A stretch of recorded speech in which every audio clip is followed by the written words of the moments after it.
La Reforma protestante comenzó su andadura hace 500 años, cuando el monje agustino y doctor en filosofía Martín Lutero clavó sus 95 tesis en la puerta de la catedral de su ciudad, Wittenberg.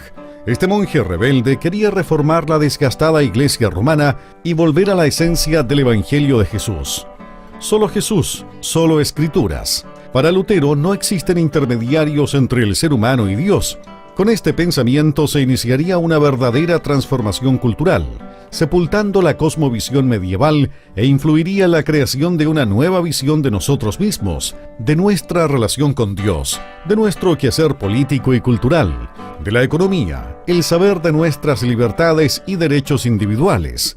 Lo que se dice la Reforma es el movimiento que surgió a raíz de la protesta inicial que hizo Martín Lutero en Alemania, ¿no? En donde él en 1517, digamos, planta en las puertas de la iglesia de Wittenberg, ¿no es cierto?, 95 tesis, ¿no?, en contra de la política eclesiástica católica del momento, y que estaba centrada en el tema de las indulgencias, ¿no?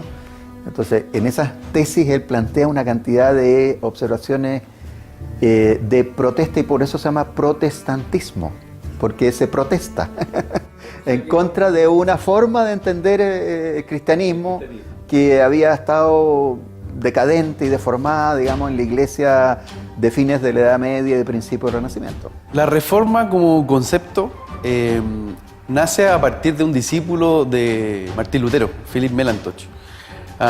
Melanchthon él plantea que existen diferentes fases dentro de la historia de la Iglesia. Un primer estado como más puro podríamos decir que fue la Iglesia primitiva, porque después se contaminó con diferentes maneras griegas y gnósticas, él le llama la influencia de Orígenes, y por lo tanto se necesitó una nueva reforma, y él dice, aparece Agustín y otros que tratan nuevamente de volver a las fuentes. Y él dice, vivimos ahora una tercera etapa, que es con Martín Lutero, que nuevamente se genera una ruptura de cualquier modelo de corrupción, en este caso visto a través de la Iglesia Católica y los vicios que existían allí, y nuevamente volver a la fuente. Entonces, tomando en consideración el concepto que utiliza Melanchthon, que como te decía, discípulo de Lutero, la reforma es volver a la fuente original. Mi convicción es que la primera presencia del cristianismo luterano, de la revolución luterana acá en Chile, se produce por vía de la negación en América Latina y en Chile también, en el sentido de que como la América Latina era un subcontinente o un espacio geográfico que fue descubierto, conquistado, colonizado bajo el sesgo del oficialismo católico. La religión católica era religión oficial. Entonces lo que más preocupaba a los católicos españoles que llegaron acá a instalar el tema de la colonia era la revolución que se producía en Europa desde 1517, cuando Lutero clava sus famosas 95 tesis en la catedral de la iglesia, claro, en la catedral de la iglesia de Wittenberg, apoyado por los príncipes protestantes que entraron dentro de la lógica del protestantismo, de protestar contra las imposiciones de la iglesia católica. Entonces los españoles, los reyes particularmente, tenían especial preocupación de transformar a esta América Latina en un reino puro desde el punto de vista católico, que no apareciera la herejía protestante, a la herejía luterana. La Reforma dio un impulso modernizador a la vieja y desgastada Europa, pero sobre todo daría un impulso nuevo a la fe y al Evangelio de Jesús. Gracias a la traducción de las Escrituras que en medio de persecuciones y avatares realizó Lutero y al descubrimiento de Gutenberg, la imprenta, las grandes masas experimentan una relación directa y espiritual con un Jesucristo Redentor y Salvador, después de siglos de sequía espiritual. Este panorama resultó alentador, produjo grandes movimientos religiosos y políticos. Se desarrollarían verdaderas revoluciones. Pueblos enteros abrazarían la Reforma, transformándose en religión oficial en Escocia, Países Bajos y Gran Bretaña. Líderes como Juan Calvino, William Tyndale y John Knox serán claves en este proceso, y estos pueblos y sus príncipes, ahora príncipes protestantes, se rebelaron contra el catolicismo imperante, que para entonces tenía un gran defensor en el emperador de España. Juan Lutero era profesor de teología, era monje agustino, ¿no es cierto? Entonces era un tipo letrado que tenía toda una forma de concepción y de ver lo que era el cristianismo. Entonces Lutero plantea básicamente, ¿sabes qué más? Lo más importante es la gracia de Dios. Más que las mediaciones a través de las cuales llegamos a Dios, más que los curas, los sacerdotes o los sacramentos que administran estos sacerdotes, lo más importante es esa llegada más directa a Dios, más individual. Y por otro lado, lo más importante es el mensaje de Dios, mensaje revelado, que está ¿dónde? Está en la Biblia. Entonces, esos dos elementos, fíjate, son revolucionarios para su época. ¿Por qué? Porque, por una parte, él traduce la Biblia. Y entonces la Biblia, que anteriormente estaba en latín y que solo tenía acceso una élite muy reducida, ni siquiera de todos los sacerdotes, ¿no? Los más avanzados y letrados tenían acceso a la Biblia. Nadie, no, totalmente. Entonces, él la traduce y además se combina con el invento de la imprenta, Gutenberg, en esa época. Y entonces, el primer libro producido masivamente en la Biblia, el primer bestseller. Fíjate que como en pocos años, en unos 10 años, se publicaron 500.000 ejemplares, ¿no? Imagínate en un mundo donde no había imprenta, ¿no? Del siglo, digamos, de 1400, ¿no es cierto?, a 1500, ya pasamos de nada a todo en términos de... Por eso muchos dicen que Lutero es el primer publicista de la historia. Entonces, Lutero, la verdad, hizo una... Publicista de la Biblia. Claro, publicista de la Biblia. Además, una Biblia accesible porque estaba en idioma alemán. Lutero, yo creo que es más bien un polemista, es un rupturista que muchas veces quizás no tuvo la conciencia social de todo lo que esto iba a implicar, ¿eh? Lutero creo que es un hombre que aparece en el tiempo y el lugar preciso, en el cual, según algunos historiadores como Kaufmann, es la primera estrella mediática a causa de ¿qué? Del invento de la imprenta, Gutenberg, y cómo se dispone una difusión de la idea a un nivel que él nunca anticipó, que nunca lo vio. Entonces, Lutero yo creo que estaba más embebido de lo que estaba pasando en el día a día. En cambio, después sus discípulos o las personas que le seguían tuvieron una visión más panorámica. La Reforma Protestante debe verse como un proceso, no como un evento. La demarcación del 31 de octubre de 1517 es porque es un hito histórico significativo. Pero esto empieza antes, empieza con reformadores como Wycliffe, como Savonarola, que les costó la vida decir lo que estaban diciendo.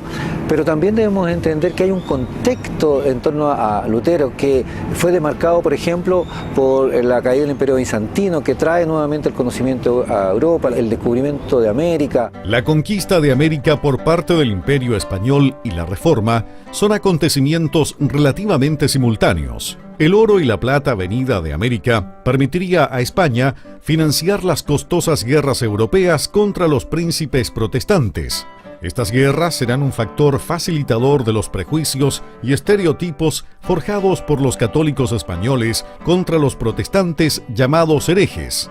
Sin embargo, los príncipes protestantes no dudaron en llevar la lucha a ultramar para saquear en el Caribe y las Antillas y a los barcos españoles. Famosas son las hazañas de los piratas, bucaneros y filibusteros ingleses, que para entonces profesaban la fe protestante. Para algunos historiadores, los primeros libros protestantes llegan a las Américas con los piratas. Y los protestantes comenzaron a aparecer por diversas vías. Los corsarios, los piratas, surgen acá. El tema de, por ejemplo, en las actas que uno puede leer respecto del Tribunal de la Santa Inquisición, que están allí en Perú, en Lima, son más de 300 los protestantes juzgados y condenados por el Tribunal de la Santa Inquisición. Incluso hasta 1860. Hasta 1860. Bueno, en esa época aparece acá el primer corsario protestante, que era Sir Francisco Drake. La diferencia... Claro, bueno, todas esas cosas que se dicen, pero Francisco Drake era un protestante de tradiciones protestantes, pero anglicano. Estaba al servicio del Reino Unido de Inglaterra. Y él vino acá y él era una persona observante. Él tenía capellanes en sus barcos, tenían culto o misa, todavía la llamaban, diaria. Entonces, la presencia protestante llegaba por diferentes tradiciones. Mientras en Europa y la Iglesia Católica se establecía un proceso de contrarreforma, una especie de modernización, una serie de cambios que permitirían paliar la influencia modernizadora de la Reforma protestante. Sin embargo, España, por el contrario, y quizás por las luchas que tuvo que lidiar en la propia península ibérica contra los moros por más de 700 años, España se encerraba en un catolicismo medieval, defendido a ultranza por los reyes. Sería esta forma de religiosidad la que se exportaría a las colonias latinoamericanas. El proceso de evangelización de las Américas se realizó con la espada y con la cruz.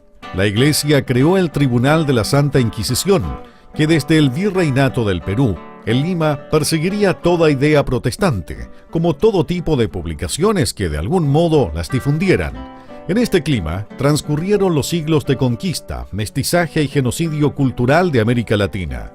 En el Perú y Chile, este oscuro tribunal duraría hasta principios del siglo XIX. Sin embargo, las actitudes inquisitoriales serían heredadas a la sociedad chilena y latinoamericana, viendo al protestantismo como un enemigo.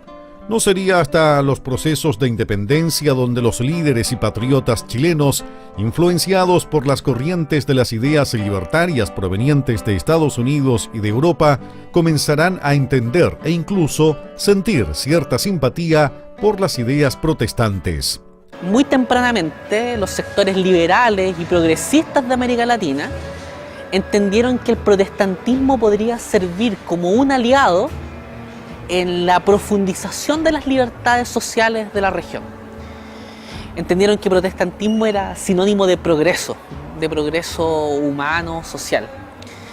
En cierto sentido, en América Latina se hace evidente esta tesis de Max Weber con respecto a la relación que tiene el protestantismo con el capitalismo. Si bien es cierto, la lógica que Weber ve es algo forzada, en su crítica particularmente al calvinismo, pero tiene una relación. O sea, gran parte del proceso inicial del protestantismo en América Latina dice relación con un avance migratorio de relación comercial, y por eso la misión tuvo un alcance privatista, de esfuerzos particulares y familiares en una primera etapa. Estamos hablando fundamentalmente de 1820 a mediados de 1840. Carrera invita a su amigo, el agente especial de Estados Unidos para Sudamérica, el presbiteriano Joel Poinsett, a redactar el primer reglamento constitucional de Chile. O'Higgins invita al pastor bautista Diego Thompson, agente de la Sociedad Bíblica Británica, para implementar el método de educación popular Lancaster, basado en la Biblia. Este modelo de educación mutua permitiría la alfabetización de muchos indigentes y sectores populares. En 1845, arriba a Valparaíso el pastor presbiteriano David Trumbull. En lo personal, cuando toda la institucionalidad como distinguible para mí es Trumbull. Sí, porque él ya viene ya a hacerse cargo de un proyecto. Trumbull es una mixtura muy simpática porque él tiene ascendencia inglesa, por lo tanto de los puritanos, pero él de nacionalidad y formación es estadounidense. Y además estudia en dos universidades que son bastante disímiles, si uno lo podría pensar, porque una es de un pensamiento bastante conservador y la otra es de un pensamiento bien liberal. Yale y Princeton. ¿Ya? Entonces, él como que en un personaje confluyen muchas aguas y es muy entretenido. Entonces, también un hombre que que tiene mucha personalidad, mucho desplante. Es un tipo muy inquieto intelectualmente y también muy hábil, muy buen comunicador. Entonces es de este tipo de personas que es una combinación bien poco frecuente. Entonces él además tiene una ascendencia bastante noble. El mismo apellido nos da cuenta de que es por una anécdota que un bisabuelo le salvó la vida al rey peleando con un toro. De ahí viene Turnbull. Claro, la contracción, sí, el escudo, dice el escudo, la fortuna premia al valiente. Ya, porque el hombre se arriesgó, yo no, qué miedo de enfrentarme con un toro. Y además él se casa con una señorita, James Wales, que también tiene ascendencia noble, aun cuando un poco empobrecida por las circunstancias de la vida. Entonces, entre los dos como matrimonio y él solo como personaje es demasiado llamativo. Por eso, para mí personalmente, ahí empezaría ya un protestantismo más distinguible en Chile. En 1871 es ordenado el primer pastor evangélico nacido en Chile, el pastor presbiteriano Manuel Ibáñez Guzmán. En 1879, Juan Canut de Bon nos bautizaría con su nombre, gracias a su apasionada predicación en la vía pública.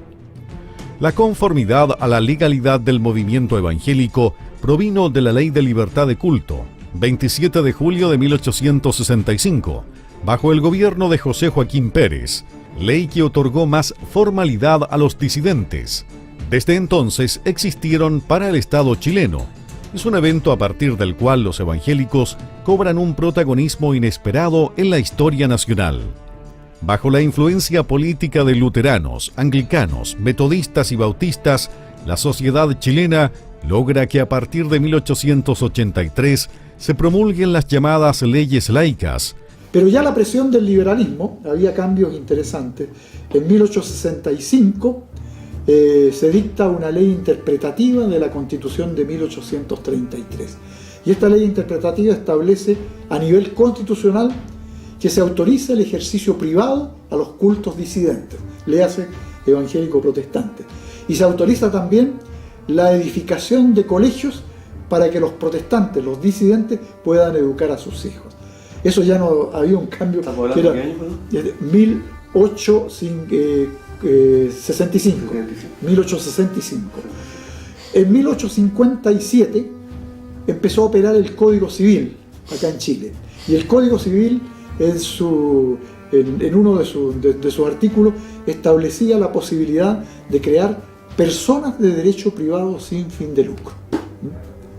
Y los protestantes que ya estaban acá, más o menos hacia 1870, en esa década, se dieron cuenta que podían tener vida jurídica si se acogían a esta norma, que no estaba hecha para constituir iglesias, pero comenzaron a transformarse en personas jurídicas de derecho privado. Las iglesias luteranas fueron las primeras, luego algunas iglesias anglicanas, ¿sí? Y esas iglesias que tenían esta personalidad jurídica, de alguna forma fueron observadas positivamente por los gobiernos influenciados ya por el liberalismo. Se aplicó lo que yo llamo el principio de tolerancia religiosa. Como decirle a las iglesias, esta norma no está hecha para ustedes, pero ya que se están constituyendo jurídicamente, vamos a tolerar de que sigan haciéndolo así para que tengan vida jurídica.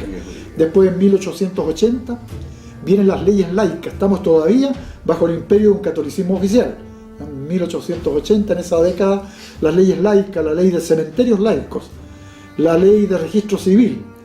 El otro poder que manejaba la Iglesia Católica, aparte del enterramiento, era la inscripción de los nacimientos, la celebración de los matrimonios. Entonces, esto cambia totalmente ya el panorama. Y eso es influencia de las tradiciones protestantes en estas alianzas con el liberalismo.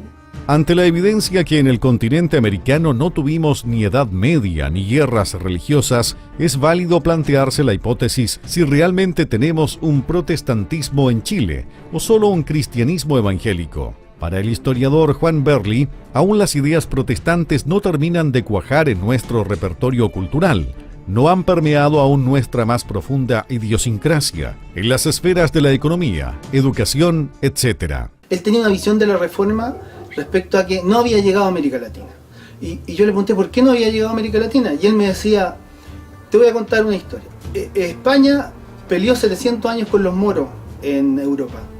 Y decía, ¿y eso qué produjo? Que la Iglesia Católica Romana se impregnó de toda la visión musulmana de la religiosidad. Y esa misma iglesia llegó a América Latina. donde se cerró a influencias externas, se encerró incluso al desarrollo económico, que Europa del Norte tiene un desarrollo económico e industrial mucho más avanzado que Europa del Sur, y se cerró a todo ese comercio, a todo ese desarrollo, solo por la religión. Y uno le preguntaba, pero ¿y cómo eso afectó a nosotros hoy en día? Sí, pues te afectó, porque la iglesia romana que hoy día estaba en América Latina versus la de Europa era muy distinta, tenía una visión distinta. Mucho más medieval. Mucho más medieval, con el tema de los anticonceptivos, de la mujer, del desarrollo individual, del desarrollo infantil, todo eso estaba como muy con la modernidad en general. En la modernidad en general. Se perdía esa área. Y él decía, por eso no llegó la reforma protestante en el ámbito intelectual y de desarrollo a América Latina. Que faltaba que llegara la reforma protestante, que llegara el modo de pensar. ¿Cuál es? El espíritu, y eso que impregnaba la sociedad, donde había igualdad de situaciones, donde un legislador, si la ley afecta a mi prójimo, yo no puedo hacer una ley que no corresponde. Donde si yo soy un empresario y hay una situación en contra de mi prójimo, es incorrecta. Donde el consumidor o el ciudadano hace algo incorrecto, como no pagar el metro, también afecta a mi prójimo. Que en Europa uno lo ve y uno se asombra, y aquí en América Latina no ocurre eso. Uno de los elementos que, digamos, coincide históricamente, no es causa, es difícil hablar de causa o efecto. Algunos dicen que la Reforma generó una serie de efectos no religiosos, como por ejemplo el capitalismo o como por ejemplo el Estado Nacional, ¿ya? Y es muy interesante, o sea, en ese sentido la Reforma es una transformación sociocultural que tiene mucho que ver con el mundo moderno y con el mundo contemporáneo, ¿no? De ahí surge, sobre todo en el mundo occidental, surge una serie de cosas que antes hubiera sido impensable. Pero más que causa-efecto, más bien son movimientos que van a la par. Por una parte está todo el tema del surgimiento de los estados nacionales. Y por otra parte está el surgimiento del capitalismo mercantil. Entonces, ¿qué es lo que esto ha sido bien analizado por lo demás por dos autores clásicos que son, digamos, Max Weber y Ernst Troeltsch, ¿ya? Los dos hablan, Troeltsch, un libro muy importante, El protestantismo y el mundo moderno, y Weber, La ética protestante y el espíritu del capitalismo. Entonces, ¿a qué voy? En ese momento Alemania todavía era feudal, pero estaba dividida en una serie de principados. Y los príncipes electores que elegían al rey, digamos, se independizan como Estado. Y cada uno de esos príncipes en Alemania adopta como religión de Estado el luteranismo. Pasan a ser príncipes, pero no solo ellos príncipes, sino que todo su principado pasa a ser un Estado protestante. En esta ladera oriental del Cerro Santa Lucía de Santiago se dejaban los cadáveres de los protestantes. Eran devorados por los perros al caer la noche. No podían ser sepultados sus cuerpos herejes. Sus huesos execrables contaminarían el Campo Santo. Hoy allí se levanta un monolito, un recuerdo a la intolerancia, un recuerdo a la nostalgia de todos ellos que murieron por una fe contenida en el alma. O'Higgins, por allá por 1820, autorizó la creación de un patio disidente en el Cerro La Cárcel de Valparaíso para que los protestantes pudieran enterrar a sus muertos con dignidad. Vamos al cementerio de los disidentes, que fue el lugar permitido finalmente para que los no católicos pudieran enterrar a sus muertos. Antes de eso los tiraban a basurales, los enterraban en lugares así, era muy trágico. Un Trumbull especialmente logró que se diera libertad a los protestantes para, por ejemplo, casarse acá en Chile, sin tener que esperar que llegara un barco y un capellán del barco los casara, por ejemplo. No, ahora se logró la ley de matrimonio, se logró poco a poco la disidencia religiosa al catolicismo. No sería hasta 1854 que se autorizó la construcción de este patio a condición de que se levantara un muro de más de 7 metros de alto, que separara a los herejes y sus inmundos huesos. El lugar bendito debía estar separado de todo lo profano. En 1889 llega a Iquique el pastor metodista Willis Huber, posteriormente trasladado a Valparaíso. Su énfasis en la experiencia cotidiana con el Espíritu Santo genera lo que se conoce como avivamiento pentecostal. Miles de personas expresando un despertar, una embriaguez y trance espiritual que generó gran escándalo en la ciudad y el país. Cabe señalar que este fenómeno pentecostal tiene 4 epicentros en el mundo. La calle de Azusa en California, dando origen al pentecostalismo americano, Gales en Inglaterra, India y nuestro Chile. Para algunos historiadores, este fenómeno espiritual de masas es la verdadera reforma chilena. Comienza entonces a generarse durante todo el siglo XIX lo que se llama las iglesias del trasplante, pero que no son sino las iglesias de los inmigrantes y de las colonias de los inmigrantes. Entonces habían un grupo de alemanes, había una iglesia, ¿no?, luterana. Si había un grupo de ingleses, la iglesia. ¿No? Si había un grupo de norteamericanos, a lo mejor una iglesia presbiteriana o, ¿no? Posteriormente, a fines del siglo XIX, llegan los metodistas, ¿ya? Y de los metodistas surge la gran, podríamos decir, la gran reforma chilena. Porque la reforma chilena, que corresponde a lo que se llama históricamente en todo lo que es reforma, la tercera época de reforma, que es el pentecostalismo. En 1908, ¿ya?, en la iglesia metodista de Valparaíso, hay una gran inquietud, digamos, y hay un movimiento bien fuerte, ¿no?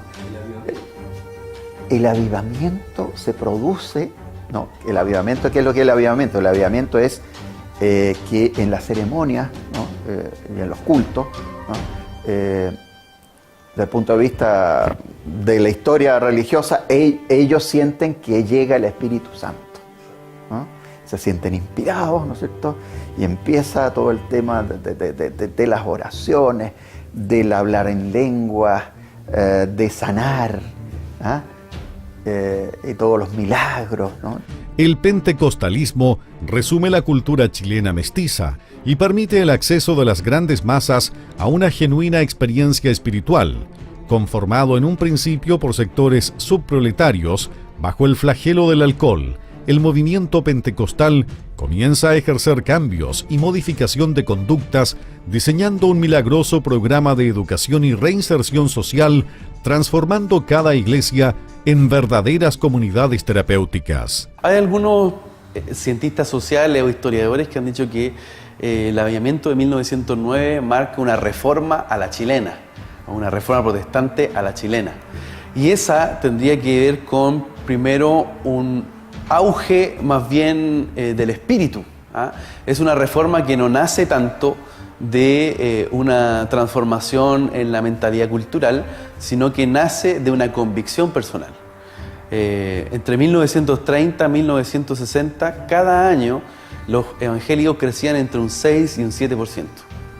Eso es altísimo.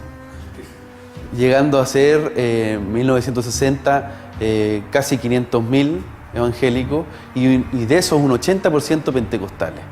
Es decir, existe una explosión evangélica y pentecostal a partir de una reforma del corazón, porque yo creo que toda reforma primero nace desde el corazón y más tarde va a tocar la mente y todas las estructuras de pensamiento.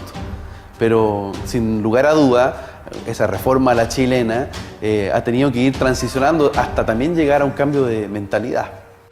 Al interior de la familia, estimula las buenas maneras, un lenguaje correcto y una redireccionalización de los recursos. Por todas estas cosas, el Evangelio se transformó en una herramienta adaptativa que permite un longitudinal crecimiento, alcanzando a un 20% de la población chilena. Es una fe muy sentida, ¿ya? Una fe como que la siento inmediatamente. También en los lugares donde creció, por lo menos la primera generación. Ahora estamos en un recambio, que eso lo han estudiado este libro El refugio de las masas, que ahora está rehaciéndose el estudio. Es que también, al ser tan en blanco y negro, al proponer un cambio en 180 grados, no en 360, porque si no volvería, en la vida impactaba mucho, porque hacía un contraste con estos grupos olvidados. Recordemos que en Chile, a principios del siglo XX, la gente se moría a los 30 años, analfabetismo brutal, entonces este giro en la vida tan radical da testimonio, o sea, esta lógica ascética es muy llamativo, en el sentido de...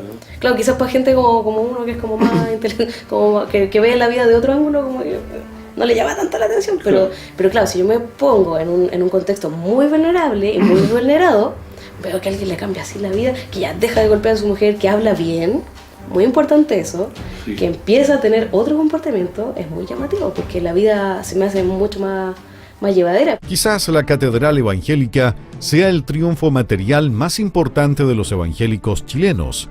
La Catedral Jotaveche tuvo por profeta y constructor al recordado obispo Umaña. Creció la iglesia bastante, se hizo pequeña otra vez.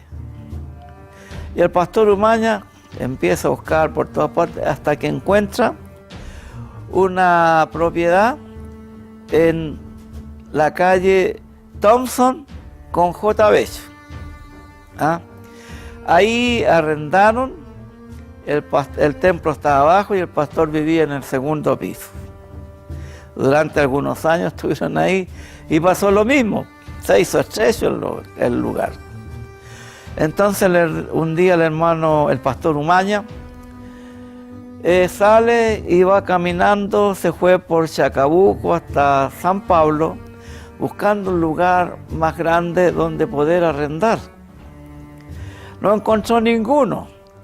Llegó a San Pablo y allá va pasando un joven y le dice: Pastor Umaña, le dice, ¿cómo le va? Bien, ¿y en qué anda? Le dice. Le explica a él que anda buscando un lugar para arrendar. Y el joven le dice: vuélvase, Pastor Umaña. Cerquita donde está usted está el lugar que usted va a tener para agrandar la iglesia. Se devuelve el pastor Umaña. Entonces, cuando llega a la calle Jotaveche, en la calle Jotaveche había una, le llamaban central de leche Delicia, que vendían la leche en botellas, iban en carros, tirados por caballos, por las poblaciones, vendiendo por todas partes. Y al frente estaban las caballerizas. Entonces va pasando el pastor Umaña en ese tiempo, y hay un señor barriendo la calle, se llamaba Lyon, el apellido, y era el dueño de todo el asunto. Y de pastor Umaña le dice: ¿qué anda haciendo por aquí tan temprano? Y le cuenta él. Le dice: le vendo aquí, le dice, en Jotaveche 40. Y él no tenía plata, el obispo Umaña, no tenía plata. Le dice: estaría encantado de comprar aquí, pero no tenemos recursos. No se preocupe, págamelo como lo pueda, le dice, se lo vendo. Fíjese que al otro día el pastor Umaña se consigue 20 pesos para ir y pagar los gastos de escritura. El pentecostalismo chileno, en paralelo a su espectacular crecimiento, experimenta desde sus albores una serie de constantes cismas. Esta lógica de ruptura y continuidad parece ser una característica inherente a su libertad de expresión. Por el contrario, parece readaptarse en miles de ramificaciones que le permiten estar en muchas esferas. A la vez, a partir de la nueva ley de culto, miles de nuevas iglesias consiguiendo personalidad jurídica, y miles esperan por tenerla. La reforma de Martín Lutero, Calvino u otros marcaron un antes y un después con respecto a la iglesia. Fue una revolución, y creo que lo que aconteció acá con el avivamiento, acá en nuestro país, también en Estados Unidos, en la India, fue una obra del Espíritu Santo. No quiero decir que lo que hicieron Calvino o Lutero, otros, no había sido obra del Espíritu Santo, lo más mínimo, sino que creo que lo que aconteció con este movimiento tan criollo, hablemos así, realmente fue como que se encendió una pólvora y empezó a correr hasta el día de hoy que está corriendo. Entonces, pero ojo, creo que la reforma de Martín Lutero ayudó tremendamente a todos los movimientos que vinieron a posterior. El Señor nunca ha querido que el cuerpo de Cristo se esté fraccionando. La palabra de Dios dice que el cordón de 2 o 3 dobleces no se corta fácilmente. Significa que si el cuerpo de Cristo estuviéramos realmente unidos, se hubiesen alcanzado unos logros maravillosos frente a esta sociedad que estamos viviendo. Pero al mismo tiempo entiendo de que Dios es tan respetuoso de nosotros los seres humanos. Cuando dice la Escritura, y aquí estoy en las puertas y llamo, el que abriere. O sea, el Señor nunca viene con prepotencia, ¿cierto? Sino que anda buscando al hombre. Lo digo en sentido genérico, anda buscando al hombre o la mujer para entrar en su vida, cambiarlo. Si el hombre no le abre la puerta al Señor, no entra. Entonces, Él es tan respetuoso de que nosotros, nuestra iglesia, a lo largo del tiempo, fueron fragmentándose a veces por situaciones tan mínimas, por puntos de vista diferentes, administrativos. Por ahí hubo un quiebre por instrumento, porque una iglesia tocaba instrumentos, otros no tocaban instrumentos. Entonces, pero son cosas fundamentales las que hay que mirar. Claro, si fuesen, yo creo que el pentecostalismo en Chile no fue de cosas fundamentales o doctrinarias, sino que fue más que nada cosas de forma, no de fondo. El trabajo en cárceles, centros de rehabilitación para drogodependientes, barrios marginales, sigue milagrosamente dando grandes frutos, permitiendo la transformación y reinserción de muchas personas a través de una experiencia espiritual. Después de más de 86 años que tiene el servicio de prisión en Chile, hemos visto un fruto muy grande, el cual se marcó hace 2 décadas atrás. Al principio nuestro trabajo de la pastoral evangélica, de todos los hermanos evangélicos de diferentes denominaciones eclesiológicas que tenemos en Chile, asistían a las cárceles con un fin de entrar, predicar y salir. Entrar, predicar y salir. Hace 2 décadas atrás cambiamos el paradigma por la visión de una atención integral del ser humano. Y gracias a Dios el pueblo evangélico en Chile, con sus obispos y pastores y congregaciones plenas en más de 3.200 denominaciones evangélicas que tenemos en Chile, logró entender este profundo concepto de ingresar a las cárceles a dar una atención integral. Y de ahí cambió la visión y tenemos en este momento una iglesia interna evangélica, sin letrero denominacional. Iglesia interna evangélica de 17.000 internos de Arica a Punta Arenas en las 92 cárceles de Chile. A su vez, atendemos en un programa maravilloso, muy especial, llamado APAC, el cual las siglas concitan una espiritualidad evangélica que dice: amando al preso, amarás a Cristo. Esta sigla APAC tiene el marco maravilloso de tener a 7.000 personas dentro de ese programa o esa metodología que están realmente transformando vidas y transformando nuestras cárceles para encontrar paz, armonía, pero sobre todo la salvación plena para sus vidas. Fue creciendo esto. Y ya como a los años, entre los años 78 en adelante, empieza a fluir fuertemente el Evangelio dentro de una cárcel. Porque es el único medio y la paz que podía tener el hombre que está cautivo, preso, sin esperanza ninguna, y alguien con fe también, porque se necesita fe, la confianza. Por eso Martín Lutero decía, ¿cierto?, que el justo por su fe vivirá, y lo sacó a luz. Y eso molestó mucho al catolicismo. Entonces, dice la Escritura, estas señales seguirán a los que creen. Entonces, cuando uno cree, las señales le siguen. Y estas señales fueron a ser visibles dentro de una cárcel. Es tanto así que hombres con prontuarios, ¿no es cierto?, prontuarios delictivos, y hombres condenados a cadena perpetua, Dios empezó a hacer obra en ellos. Entonces, el Evangelio fue tomando un poder dentro de una cárcel, Y tanto así que actualmente, a los cristianos se les respeta.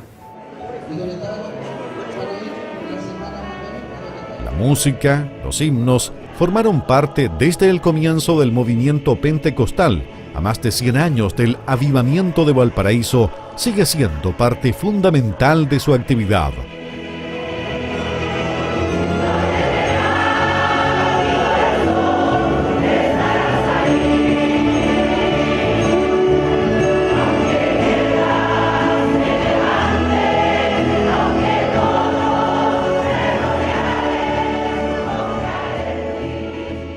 Pero este trabajo sigue. Están también en lo que se conoce como los neopentecostales, que algunos pueden criticarlos, pero yo diría que Dios está usando cada segmento. Ahí hay grandes cosas que están pasando. La Iglesia Reformada ha tenido un avivamiento, un mover diferente en este último tiempo. Por eso estamos creyendo que viene un avivamiento, pero que este avivamiento no viene igual que antes, igual como otros avivamientos, sino que es transformación, que es cambio de influencia social. La constante transformación del sujeto por su relación con Jesucristo. Una iglesia que se reforma y se sacude permanentemente de sus vicios humanos para estar a la altura de la presencia del Altísimo. Al parecer, son los rasgos esenciales del cristianismo reformado. Chile será para Cristo. Los negocios en Chile serán para Cristo. Es dividir la sociedad en varias áreas para poder incentivar a nuestra gente con diferentes llamados a meterse en esos lugares. Y aquí nosotros como pastores tenemos un problema. Tendremos que abrirnos a que haya nuevos llamamientos, nuevos ministerios de Dios, el llamamiento de los artistas. Tendremos que abrirnos a vocaciones de Dios que no son convencionales. Los pastores y misioneros no serán los únicos llamados, sino que tendremos que levantar misioneros en la educación, misioneros en las artes, misioneros en el área de la política, en todas las áreas. Y esta nueva reforma no solo tendrá que concentrarse en cambiar vidas y conductas. Hemos sido buenos para eso. Tendremos que también evangelizar las ideas.